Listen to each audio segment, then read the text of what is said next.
Our story begins when two of the great cities of Kinwary go dark without warning.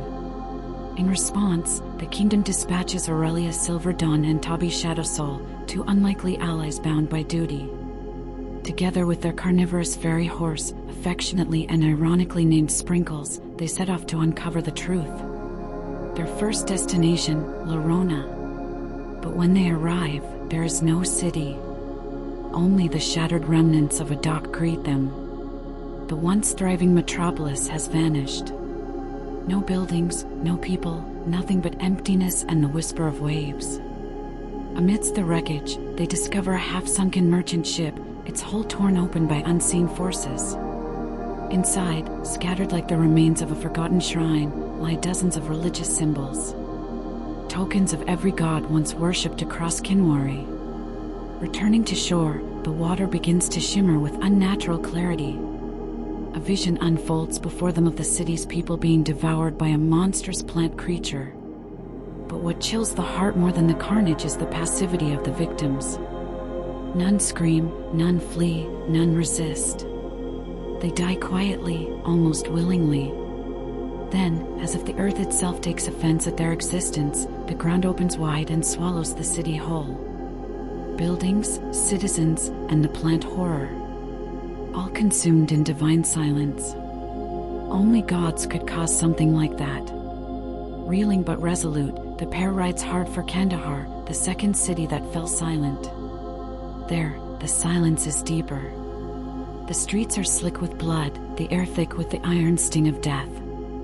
No cries for help. No breath. Just mutilated bodies and severed limbs strewn like fallen leaves across crimson-soaked stone. Their boots squelch with each step through the gore. And then they saw it. At the heart of the ruined city, a massive serpent, 300 feet long, lies coiled around the central tower, dead. Its head is pinned to the spire's peak by a great sword the size of a tree, plunged down like divine judgment from the heavens. Whatever happened here wasn't just slaughter. It was a message. Aurelia Silverdawn and Tabi Shadowsoul returned to Haven, to the heart of the Cerberus Legion, where hardened commanders still tried to keep Kinwary from unraveling. They arrived weary and burdened with the truth. The report they gave was met with disbelief, then dread. The vanishing of Lorona, the slaughter in Kandahar, the divine undertones of it all. It was too much to ignore. The Legion listened and then acted. Headquarters reassigned resources immediately.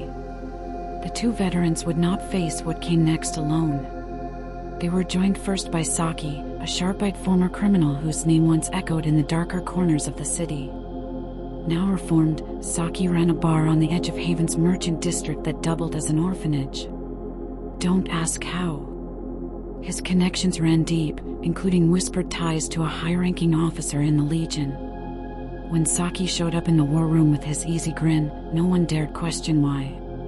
The second addition was Skarork, a grim, broad-shouldered veteran whose body bore more history than most cities.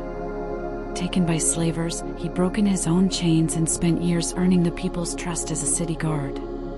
His transition into the military had been marked by bloody discipline and unswerving loyalty, as long as you paid him enough to keep him full of sweet rolls and ale. He spoke little, but when he did, everyone listened. Mostly to hear the unexpected. As introductions and plans unfolded, the group found their attention drawn away by a rising voice. A calm but impassioned tone wrapped in a hint of defiance. There stood a wolfkin, petitioning an officer to grant his people passage and recognition within the walled cities of Kinwary. He spoke not of vengeance, but of dignity. Silverdawn stepped forward and attempted to convince him to join their cause. To demonstrate to the people of Kinwary who his people truly were. He agreed with only a nod. Now 5 stood ready as the group solidified.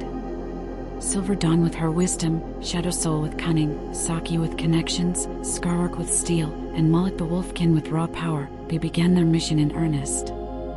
Their goal to uncover the fate of the vanished gods and, if possible, bring them back to Kinwary. But then came the firestorm of the frontier. A fire genasi with eyes like glowing embers and a 6-shooter forged in the heart of a dying volcano. At first, he had no interest in gods. But something about the growing realization that this wasn't just a mission, it was history in the making, changed his mind. He joined them, and the fire he brought with him burned a little hope back into the mission. Clues were few and scattered. Forgotten temples buried under ruin, half-mad prophets who whispered of divine silence, and ancient tomes bound in symbols no mortal had translated in centuries. The path was slow, riddled with false leads and dangerous cults that thrived in the vacuum the gods had left behind. But fate had other plans. The ritual called for a catalyst, a living spark tied to flame and fury. Cassidy volunteered. No one knows exactly what happened when the ritual began. Some say the flames devoured him. Others say he became them. His body was gone when the smoke cleared, and the land where he vanished still smolders. The ritual, whatever its price, worked. The construct opened. Not a device, but a cryogenic chamber, sealed for centuries. Inside was Therian, an air genasi with pale blue skin, frost-laced lashes, and a calm like thunder waiting to speak. He emerged not confused but distant, as though memory had drifted from him like clouds in wind. He once served Sidian, god of storms and sky, and before his slumber, their connection had been vivid and ever-present. Now, the link was muted. Like shouting into a storm that would not answer. Driven by purpose and disquiet, Therian joined the group. He seeks to discover why the voices of the gods have grown silent. Especially the one that once walked in his soul like lightning on skin. Not a traditional unit, nor heroes from the stories. A thief, a soldier, a scholar, a felon, a wolf, and a stormbringer. And yet, from this mismatched band, Kinwary's fate might just be reborn.